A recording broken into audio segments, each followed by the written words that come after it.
my beautiful butterflies, welcome back to my channel. If you're new here, my name is Beverly and it is lovely to see you today. In this video we're going to be talking about bad days and chronic illness and just really getting into it.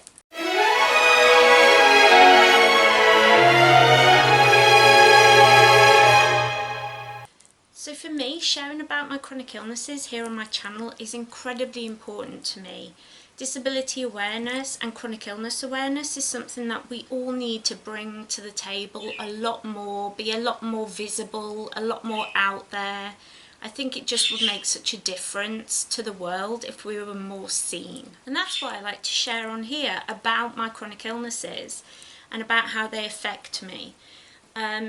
Yesterday I was going to record this video, but I was really sick, which is kind of ironic considering what we're going to be talking about today. Yesterday I couldn't think straight, I could barely talk properly. Oh hello. And I was really struggling, so I'm going to insert clips here about exactly how I was yesterday. Good morning. I'm having a bad cognitive day today. Thought I would say, even if you're having a bad day, you can do your best, you can smile. Just remember to rest and be compassionate to yourself and you'll be fine. As you can see, I was struggling to talk, and that lasted through the day. As the day went on, it got better. By the evening, it was just like stumbling over the occasional, like if I wanted to say morning, I would say morning, rather than just saying the word. As you can tell today, completely back to normal. That's how up and down chronic illness is. Although I still feel pretty awful today, that neurological side of it has gone. And I'm so grateful because literally first thing in the morning yesterday I was thinking I'd had a stroke, because I read back, my husband texts me every day from work to see how I'm doing and how I'm feeling. And when he did,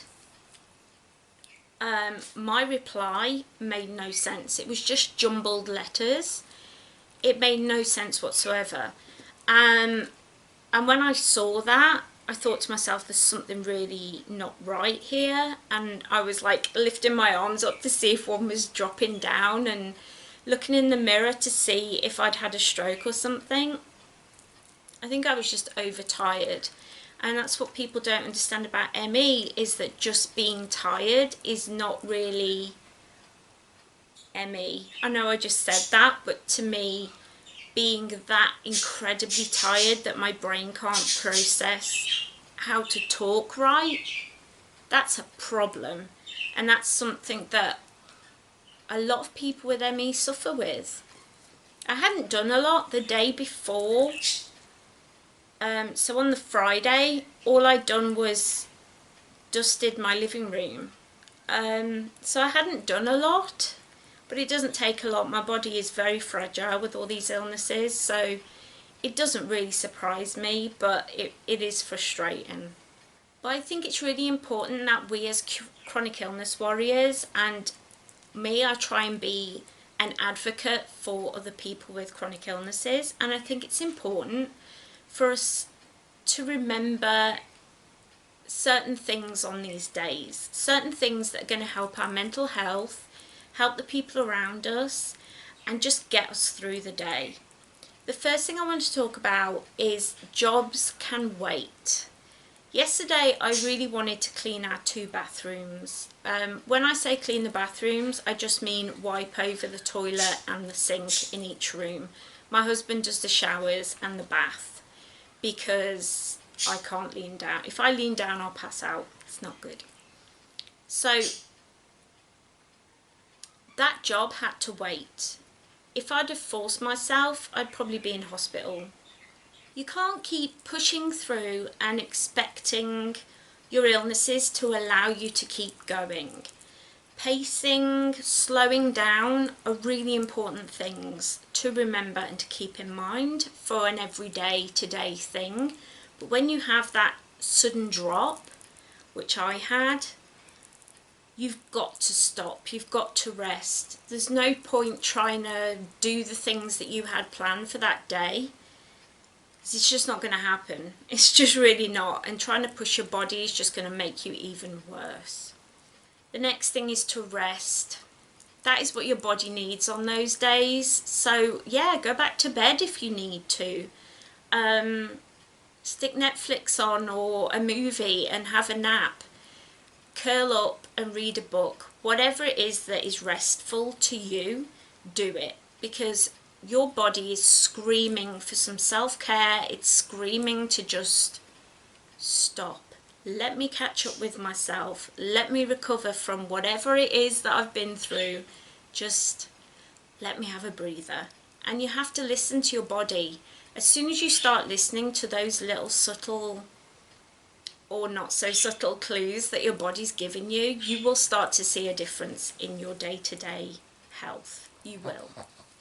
The next thing is to ask for help if needed. Call a relative, call a friend, ask your husband if he doesn't mind doing the dinner that night, or ask your wife if she can go upstairs and get that blanket that you need. Whatever it is, ask for help and don't apologise. I think that's probably the thing that frustrates my husband the most, is if I say, do you mind doing this, or can you do that? I'm so sorry. And the minute I start saying, I'm so sorry, he just wants to scream, because he married me, you know, sickness and in health. And I was sick before we met, so he knew what he was signing up for. He loves me, so he doesn't want me apologising. I have nothing to apologise for. I'm not faking, I'm not pretending, I'm not lazy. Don't apologise. You have nothing to apologise for. Don't feel guilty. I think this is the main thing that I struggle with, is guilt. I see my husband going off to work. I see, you know, my dad work 2-3 jobs at a time throughout the whole of my life. My granddad was a hard-working farm labourer, I should say. And so we grow up with these ideals, these things in our heads that are just like, yeah, I should be working, yeah, I should be doing this, I should be doing that. If I can't work, then I should be doing the housework, I should be. It's society that tells us these things, and of course we want to help out, we want to feel like a part of the house, we want to feel like a part of society. But if you're not able to do it, you're still a part of society, you still matter. It still matters that you're around. People still care and love you. Don't feel guilty. You deserve a rest day. Your body needs it, and you have nothing to feel guilty about. Honestly, you really don't. As long as you're doing everything you can to make sure that you are resting, to make sure that your body is not flaring up and getting worse and worse and worse and worse, what do you have to be guilty about? You didn't ask to get sick. You didn't go out there and ask for Lyme disease. You didn't go out there and ask to be born with whatever. You know, we don't ask for these illnesses. We're just trying to cope day to day with them. And it's really important to remember not to feel guilty. And lastly, be compassionate and kind to yourself. I think a lot of the time we speak to ourselves a hell of a lot worse than anybody else will ever even imagine to talk to us. We have this little inner monologue that goes on in the back of our heads, constantly telling us that we're useless, that we're terrible, that we're not as pretty as that girl, that we're not as sick as that boy. You know, we've constantly got this running commentary going on. And if you're not used to practicing mindfulness, if you're not somebody who meditates every day, if you struggle with these things, just take a breath and imagine that you were listening to your best friend speak to herself that way. And then reply to yourself just as you would to your best friend who's talking to herself. There's no way you would let anybody around you talk to yourself the way that you'd allow your own brain to speak to you. So just stop, be compassionate, remember that you're coping with so much more than many people cope with on a day-to-day basis, and be patient and be kind and just love yourself. You are worthy, you're worth it, so just stop and be kind. So today's video has been a little bit different, a little bit more low energy, and that's okay. I just really wanted to do a video on a day where I'm not feeling great, to show that not every day is easy, not every day is how you think it's going to be. Every day when you have a chronic illness or a few chronic illnesses, you wake up not knowing what your day's going to be like. You might feel nauseous all day, you might be tired, you might be in excruciating pain, or you might wake up feeling kind of okay, which sometimes feels even more strange than the feeling ill. But yeah, just take time for yourself, be kind to yourself, and just remember these little tips and tricks. Hopefully they will help you out a bit, and they will help you to just remember to be a bit kinder to yourself.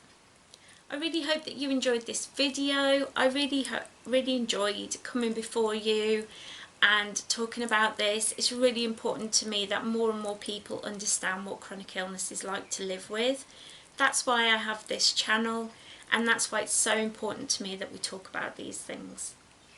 If you enjoyed this video, don't forget to head down there, hit that little subscribe button, ring that little bell, so you always know when I upload. I'm usually here Mondays and Fridays, health permitting. Oh, and before I forget, I have a Discord channel. Discord is just like a forum, a little place to talk. It's a free app, and I really wanted to have a place where we can all talk and get to know one another a little bit better. I'm in there every day. Me and my friend Yana are running it, and I really would love for more of my butterflies from here to come and join the Discord. I'll leave the link down below. Definitely come and check us out, come and join the little tribe and make some new friends. I hope to see you there.